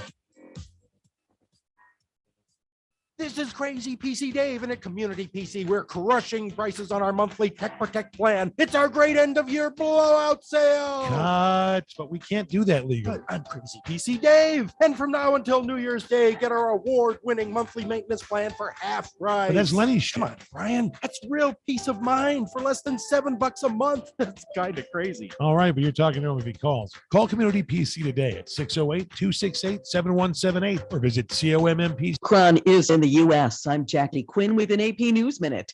The apparently highly contagious variant of the coronavirus was detected in someone in California who had returned from a trip to South Africa, reporting only mild symptoms. The person was vaccinated against COVID-19. The patients agreed to remain in isolation. Dr. Anthony Fauci says no one should overreact. You're going to be reading a lot of tweets and a lot of comments about this, we're really very early in the process. He's urging people to get vaccinated and get boosters. In Michigan, the 15-year-old boy charged with killing 4 classmates at his high school is being moved from a juvenile facility to the adult county jail. The prosecutor says Ethan Crumbly planned the attack with a weapon his father had just purchased, with the intent to murder as many students as he could. Major League Baseball teams commit to over $1 billion in salaries just hours before a lockout was expected to begin. Stocks again fell. I'm Jackie Quinn. Dell Technologies' biggest business sale of the year has arrived. Step up your vision with top tech up to 50% off during their Cyber Monday event. Dell Technologies recommends Windows 11 Pro for business. Plus, get incredible savings on Windows 11 PCs, along with servers, monitors, and docks, all with free shipping. There's also special financing with Dell Business Credit. Get started by contacting your Dell Technologies advisor today at 877-ASK-DELL. That's 877-ASK-DELL. My stomach. Don't worry, I've got you covered. When you have nausea, heartburn, indigestion, upset stomach, diarrhea. What's that? It's Pepto-Bismol chews. Pepto-Bismol's in a chew? Yeah, they taste great and provide fast relief. And you can always have Pepto-Bismol handy. Ooh, let me try it. Try Pepto-Bismol chews for fast relief. Nausea, heartburn, indigestion, upset stomach, diarrhea. Use as directed. Keep out of reach of children.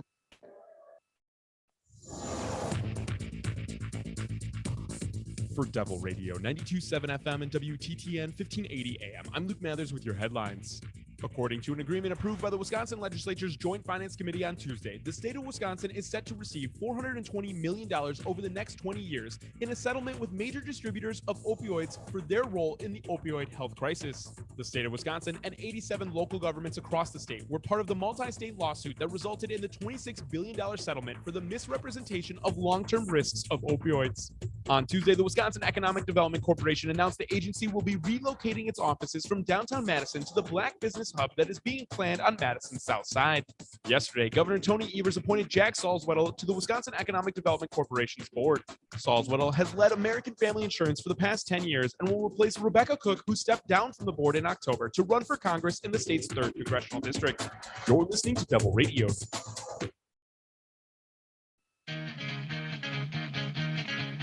%60 of the time, they're right every time. The Devil's Advocates. Welcome back to the Devil's Advocates Radio Show. I thought we'd bump that percentage up to like 62. Come back with us. We're back. Matt Rothschild, sitting to my left, he is the author of a fine new book, 12 Ways to Save Democracy in Wisconsin. And we're going to talk about a few of these ways. We're going to give away an autographed copy of this fine book to one of our callers this hour. And so far, I've only taken one.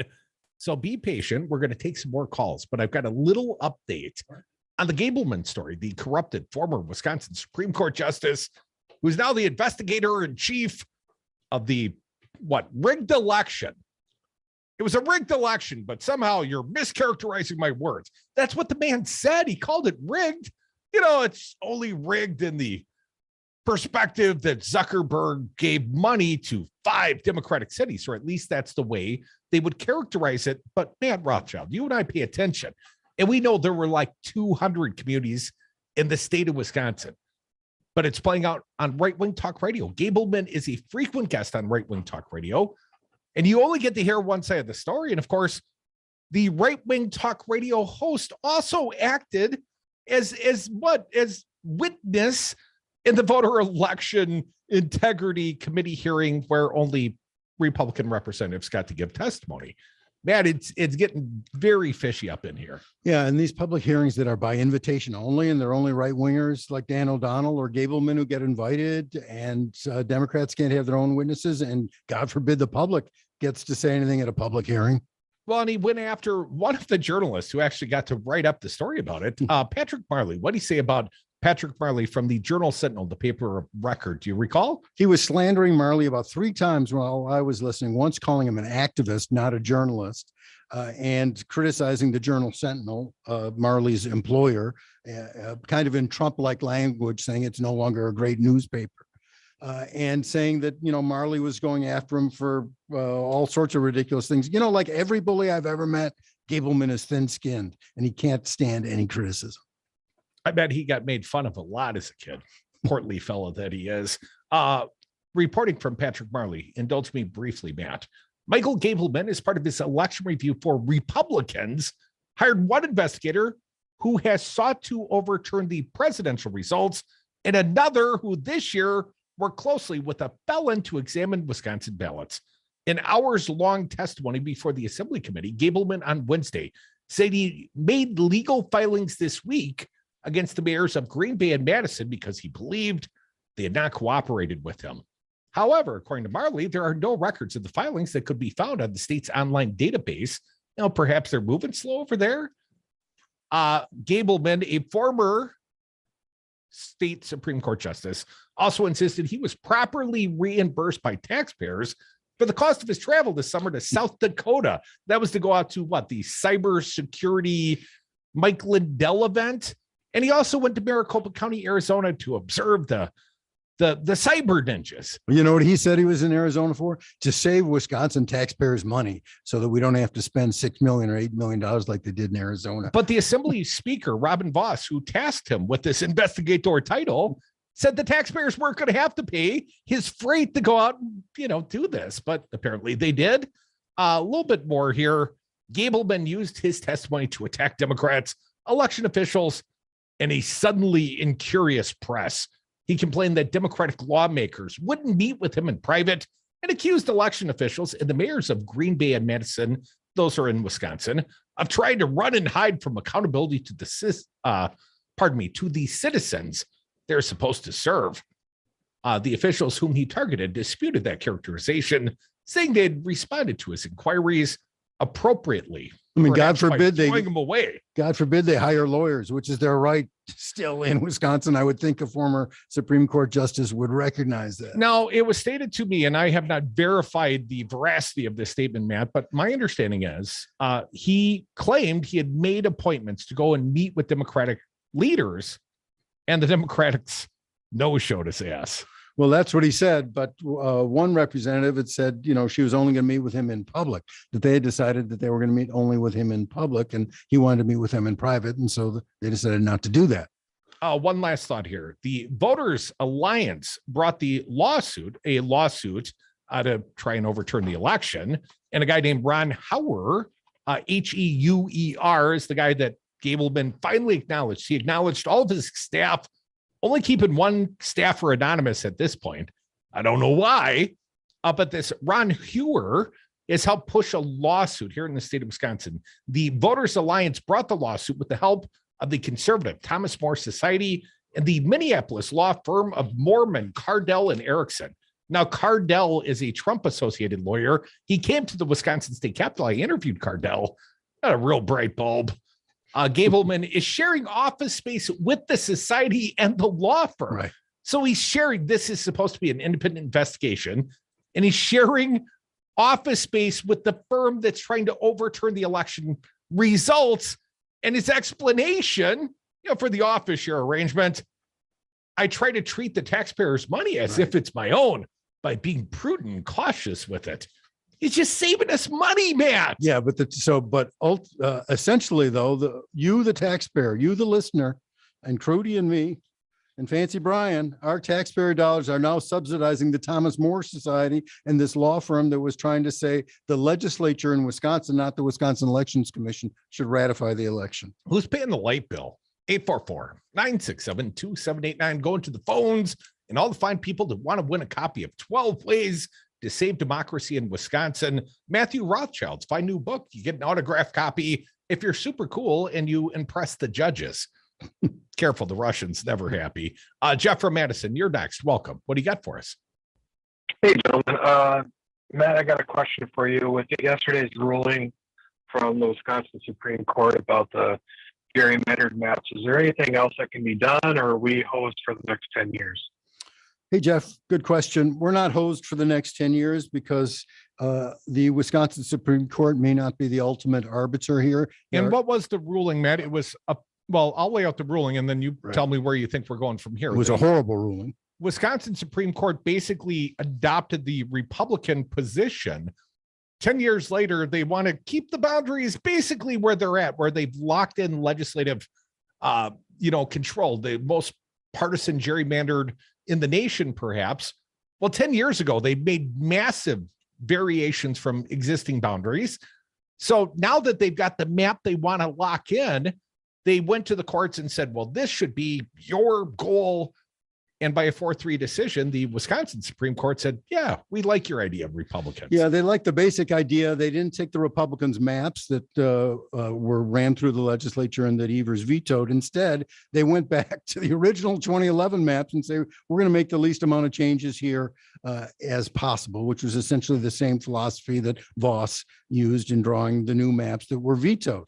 And it was just, there's nothing in statute or in our constitution or in precedent here in Wisconsin that says that's the way you should be drawing the maps if you're a judge or a justice on the Wisconsin Supreme Court.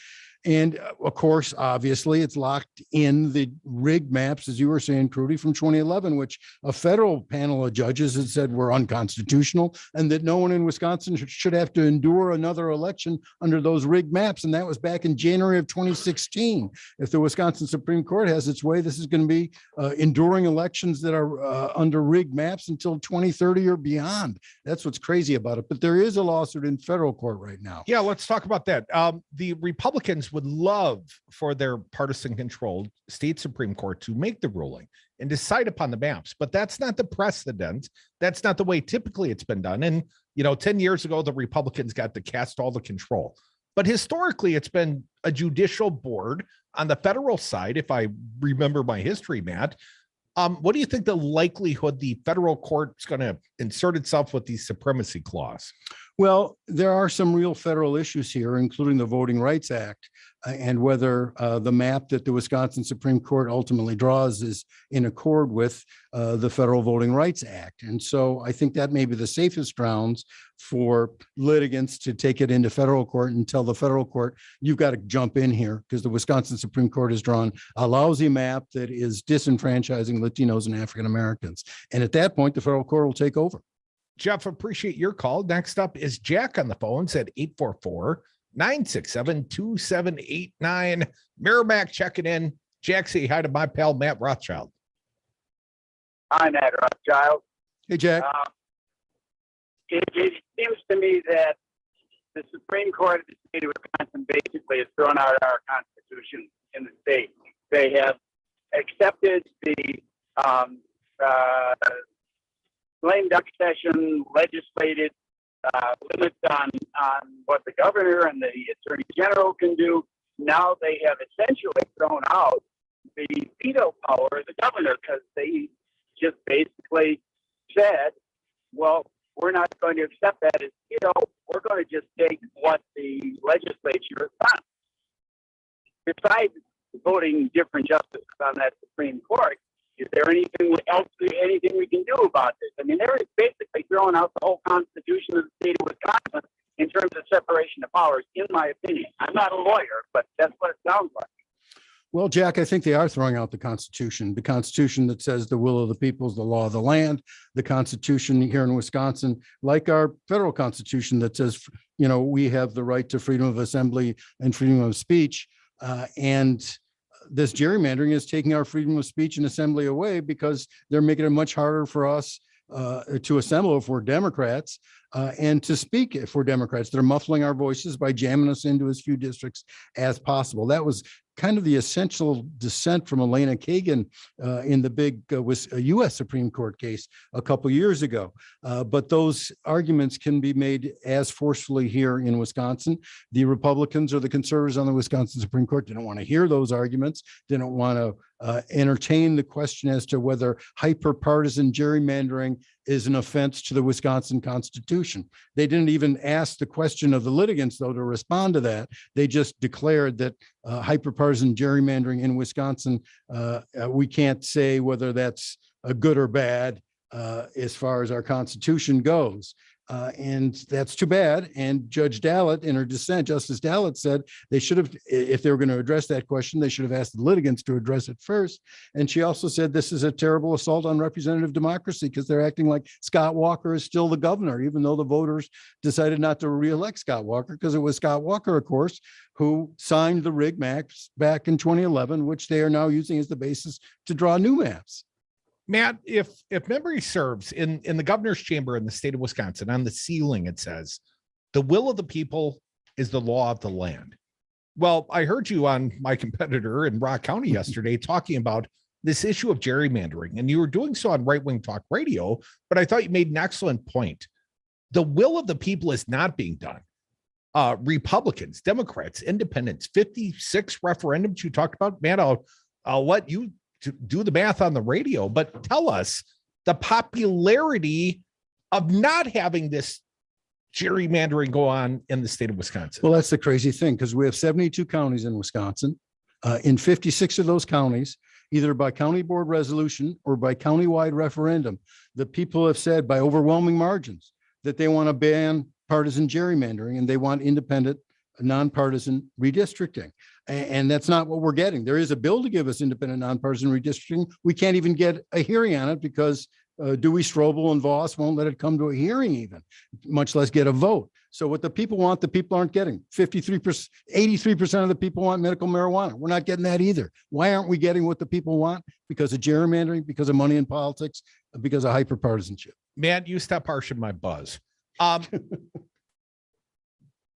Next year is an election year. Obviously, we'd like to see changed outcomes, but currently we don't even know what the maps are going to look like. And we've got a Wisconsin Supreme Court that's talking about a trial in January. And then the federal courts would have to make a decision, after their ruling, or at some point, they've got to insert themselves. Just from a pure logistics timing point of view. And of course, for these candidates that would like to run for something, like a congressional office or a state Senate office or an assembly seat, they don't know what the districts are going to be yet. We may not know that. I mean, hell, you got to start registering for the ballot around April 15th. Yeah, I think we got to kind of make your intentions known, Matt. 20 seconds. March 15th. That's the kind of drop dead date for the Wisconsin Supreme Court and the federal court to come down with a map. Well, our drop dead points here. We'll come right back. More Devil's Advocates with Matt Rothschild. We're giving away a book. Got news for you, pal. They're gonna nail us no matter what we do. You let him try violin because you love him. And if you love him that much, love him enough to make sure he's buckled up and in the back seat. Find out more at nhtsa.gov/the-right-seat. Brought to you by the National Highway Traffic Safety Administration and the Ad Council. 600,000 Wisconsin families are receiving checks to help take care of their kids, thanks to the expanded child tax credit passed by Joe Biden and congressional Democrats. Ron Johnson voted against these checks for Wisconsin families, despite voting for a 2017 tax break that put more money into the pockets of millionaires like himself. It's time to vote Ron Johnson out of office. MoveOn.org political action, paid for and is responsible for the content of this advertisement. Poll.moveon.org, not authorized by any candidate or candidates committee. Hi, Don from Wisco Home Goods here. Jeremy and I handcraft our 100% non-toxic candles from locally sourced materials in our Madison, Wisconsin facility. Wisco Home Goods candles come in a variety of unique blends and scents that you're sure to love. Add a little warmth to your home as the days get colder with one of our Midnight Cypress or Up North candles. Order at wiscohomegoods.com. Natural, healthy, nourishing candles and more at wiscohomegoods.com. Here's today's STEM tip. Don't throw out that old plastic bottle. Repurpose it by turning it into an awesome terrarium. Just fill it with sand, pebbles, soil, and your favorite plant. It'll grow sealed right in its own ecosystem. Learn more at She Can STEM. A message from the Ad Council. The Devil's Advocates. They refuse to do math on the radio. Dr. Michael Hicks, professor of economics, director of the Center for Business and Economic Research at Ball State University. This is troubling math all the way around. According to your mathematics, Michael, when do you think the great state of Wisconsin will get paid back on its investment? Right. I mean, the answer is probably, the answer is never.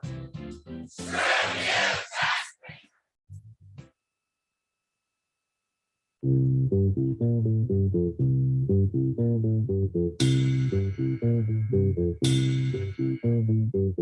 Devil's Advocates know how to kick ass and chew bubblegum, and we're all out of bubblegum. People tell me there ain't no use. Welcome back to the Devil's Advocates Radio Show. One last segment. We're giving away a book, 12 Ways to Save Democracy in Wisconsin. Matthew Rothschild, the fine author, my co-devil for the hour. And still time for you to win at 849672789.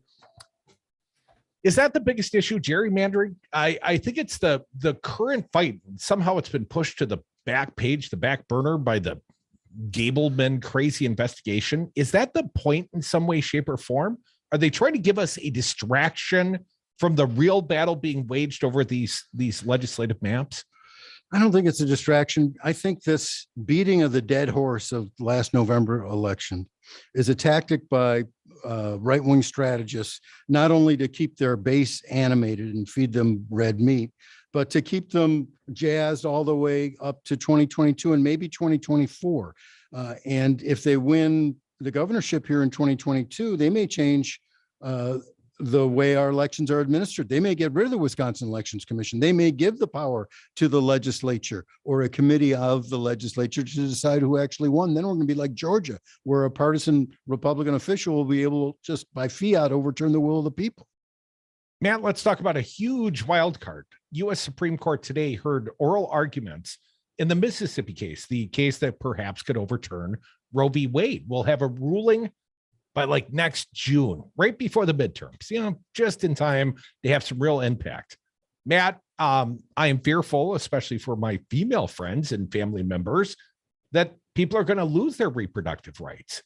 But as a political wild card, Matt, what in the hell would this do to the midterms if Roe v. Wade's overturned? Yeah, I think Republicans are going to rue the day that they pushed the U.S. Supreme Court to overturn Roe v. Wade, because this will get young women, middle-aged women, old women out to the polls in historic numbers, and their loved ones and their male loved ones in historic numbers to protect women's right to choose and the basic freedom that women have to control their bodies. For a long time, this issue of abortion was just a fundraising gimmick and an organizing gimmick of the right. They never thought the U.S. Supreme Court was going to overturn it, and they could keep claiming you got to vote so we can overturn Roe. Once they overturn Roe, they don't have that spiel to give to get their people out to the voting booth. And on the contrary, it'll get people who want to protect women's rights, you can bet, to get off their tails and go vote as never before. Matt, before we go back to the phones, what about the concept of codifying the prior ruling through congressional action? And why hasn't this happened over the last 50 years? Well, it should happen now, that's for sure. Times are wasting. And by everything I read, it looks like the Democrats are going to lose control, at least of the House of Representatives and maybe the Senate too.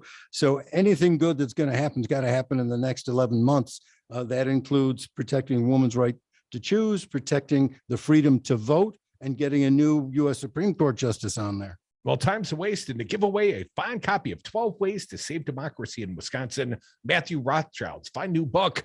I bet it is. I'll read at least a chapter. You're in there. You should. You showed that to me. Thank you so much, Matt, for including me. Joe from Madison, welcome back. Say hi to Matt. Hey, Matt, it's great to hear you. I always love it when you're on. Great information. So here's my question for you. It's a two-parter. I think one of the previous callers used these exact words, and I want to play off of them. Are we hosed? And I think when you hear what you just said about possibly losing the Senate and the House, as we round out this hour, is there any tidbit you can throw our way that comes from the book that we could read more on that would counter this idea that we are hosed? Just one little thing that will take us through the next several days and then into these next 11 months that you can throw our direction. Throw the people a freaking bone, Matt Rothschild. Appreciate your call, Joe. Sorry to cut you short. Thanks, Joe, and thanks for your kind comments. This was a bad week. These are hard times for progressives and for Democrats. But look, that's the story of our history. There have been low points and there have been high points, and there'll be high points again if we organize. And the good news in Wisconsin is there's a tremendous amount of grassroots organizing going on by incredible activists who are a lot younger than I am, and by tremendous nonprofit groups that are fighting for our democracy. So that's what gives me hope. Excellent. There's a glimmer of hope. A rebellion starts with hope, right? Fancy Brian? 844-967-2789. Dick from Madison. Dick, welcome back. What do you got for us? Well, you guys are going to think I'm crazy, and you know I am, but I almost am hoping that they overturn Roe, because I agree with Matt. I think it'll be a groundswell of people that will come out next fall, and it might be the only thing that can offset all the egregious things they're doing at the state level across the country to voter suppression. What do you think about that idea? The idea that Roe v. Wade as an electoral tool would be a hell of a tool, although I got to think for those affected, the young women perhaps forced to carry pregnancies to term, it's going to be disastrous. But man, it's an electoral issue. Again, be careful what you wish for, Republicans. Yeah, but as you're pointing out, the individual harm to women would just be extraordinarily bad. And, I don't like to do a calculus on the backs of the harm we're doing to women. But I do think politically, the Republicans are going to regret it if that's the decision by the U.S. Supreme Court to overturn Roe.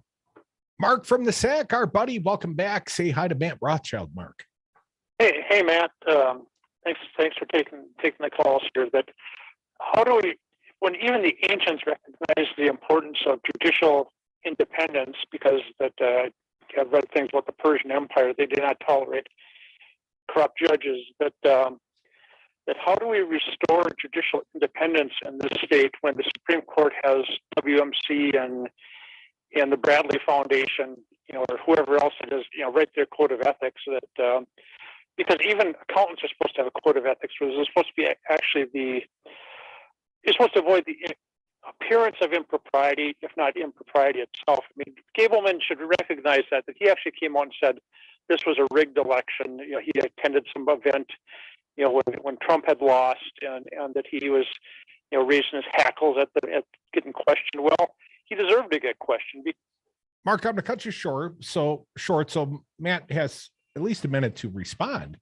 What do you think? Well, Gableman is hopelessly biased and said the election was rigged and that the bureaucrats stole it. So why is he investigating? It's a joke. But also, there's a bill that Gary Hebel of Sun Prairie, Assemblyman, introduced to give us recusal rules that would have some teeth to them. And we should try to push that bill. Honor amongst thieves, but not politicians. Who won the book, Matt? Oh, I know it's completely arbitrary, but you got to decide quick. My guest, Matt Rothschild. Might be Jeff. Jeff from Madison, why don't you call back and tell Evan sometime during Earl's show, and I know you're still listening, Jeff, because you're a fine Devil Radio listener. Tell him during Earl's show what your address is. We'll send you out this fine new book, 12 Ways to Save Democracy in Wisconsin, written by my fine guest, Matt Rothschild. For the rest of the Bless Lucky, where can they buy the book? You can get the book at Amazon or the University of Wisconsin Press or Mystery to Me or Room of One's Own. Thank you so much, Matt Rothschild, my fine co-devil. Tomorrow, Bill Press in the 3 o'clock hour, James Santel in the 4 o'clock hour. Now stick around. Earl's next, the Native Roots Radio, then the Up North Show podcast. I don't want to beat a dead horse. Rebellions are built on hope. It's over. Nothing matters anymore.